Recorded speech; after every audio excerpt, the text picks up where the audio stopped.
Today's agreement between the United States and Ukrainian officials is a test for Vladimir Putin. After talks today in Saudi Arabia, Ukraine said it would support a U.S. proposal for a 30-day ceasefire, and the U.S. officials agreed to end Donald Trump's suspension of intelligence sharing and military assistance to Ukraine. The New York Times reports the joint statement on Tuesday said the United States and Ukraine also agreed to conclude as soon as possible a deal to develop Ukraine's critical mineral resources, an agreement that was put on hold after the Oval Office clash. That joint venture is intended to expand Ukraine's economy and guarantee Ukraine's long-term prosperity and security, the statement said. Speaking after today's meeting, the Secretary of State, Marco Rubio, said this.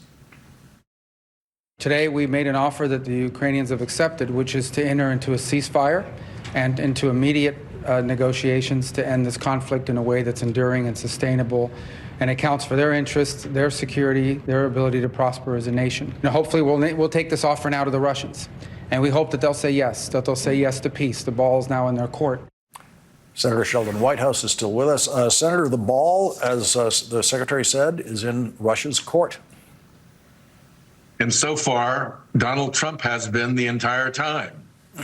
It's, there's never been a great president who didn't understand the difference between freedom and brute force.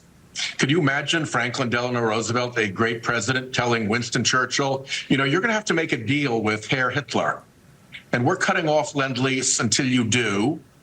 And by the way, you may not be able to keep your whole island.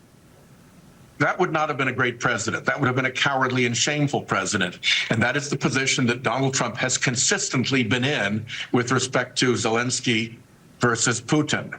So there's a lot to be discovered about how corrupt or extortionate the minerals deal is, what Putin is asked to give up, whether the Ukraine can accede to the European Union or to NATO, what happens if a third Russian invasion of Ukraine were to commence. So we have a very general outline and every reason for very grave suspicion.